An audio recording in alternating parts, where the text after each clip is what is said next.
Медитация. Бұл сіздің ойыңызды шоғырландыруға және оны бағыттауға үйрететін дағдылы процесс. Медитацияның танымалдылығы күннен күнге артып келеді. Өйткені көптеген адамдар оның денсаулыққа тигізер пайдасын біле бастады. Көптеген адамдар мұны стрессті төмендетудің және зейінді дамытудың тәсілі деп санайды. Адамдар бұл тәжірибені пайдалы әрекеттер мен сезімдерді дамыту үшін пайдаланады.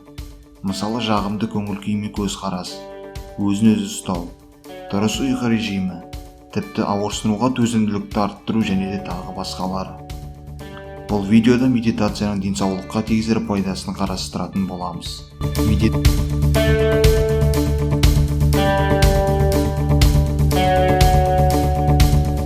Медитация стрессті төмендетеді.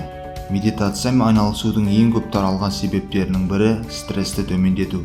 Әдетте психикалық және физикалық стресс кортизол стресс гормонының жоғарылауына әкеледі. Бұл әсерлер ұйқының бұзылуына, депрессия мен мазасыздықтың жоғарылауына, қан қысымын көтеруге, шаршау мен бұрыс ойлауға ықпал етуі мүмкін. Екіншіден, ол күйзелістен арылтады. Әдетте күйзелістен құтылу үшін дәрігерлер сан түрлі қымбат дәрі-дәрмек жазып береді. Ал медитация біріншіден тегін, екіншіден пайдалы. Медитация ұйқыны жақсартады. Ұйықтар алдында медитация жасасаңыз, ағзаны ұйқыға, демалуға дайындайсыз. Күнделікті жұмыс пен көңіл күйге ұйқының нашарлығы қатты әсер етеді. Сондықтан медитация жасап, ұйқыны жақсарту күндіз жайлары жеңіл жүруіңіздің кепілі. Медитация аурулардың алдын алады. Соңғы зерттеулер нәтижесі бойынша медитация жүрек ауруы, инсульт, жүрек ауруынан өлім қаупін 50%-ға дейін азайтады. Күніне 15-20 минут жасалған медитация жүрек сауылған 47%-ға дейін жоғарылатады. Демек, өмір сүру деңгейіңізде ұзарады. Медитация бойға сенімділік ұялатады. Өзіне сенбейтін, өзін бағаламайтын жандар медитация жасау арқылы өзгере алады. Себебі оның көмегімен қорқыныш пен абыржудан құтыласыз. Ол өз алдына өзіңе деген сенімділікті көбейтуге септігін тигізеді. Медитация мансапқа әсер етеді. Медитация мансап пен кәсіби деңгейге игі әсер етеді. Google, General Mills, Target сияқты компанияларда медитациямен үздіксіз айналысады екен.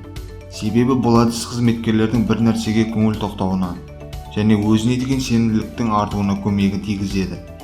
Осылайша олар үлкен нәтижелерге қол жеткізеді. Нашақорлықпен күресуге көмегін тигізеді. Медитация есірткіге және алкогольге деген тәуелділіктің алдын ала алады. Осы зиянды заттарға деген құштарлықты төмендетеді. Сонымен қатар медитация сіздің құмарлық туралы ойыңызды азайтып, оны басқаруға мүмкіндік береді. Осылайша медитация бұл әрбір адамның өзінің психикалық және эмоционалды денсаулығын жақсарту үшін жасай алатын әрекеті. Сіз мұны кез келген жерде арнайы жабдықсыз жасай аласыз. Егер де қалай жасау керектігін білмесеңіз, медитация курстары мен жаттықтырушы видеолар қолжетімді. Ендеше өміріңізді жақсартқыңыз келсе, медитация жасап бастаңыз. Сәттілік.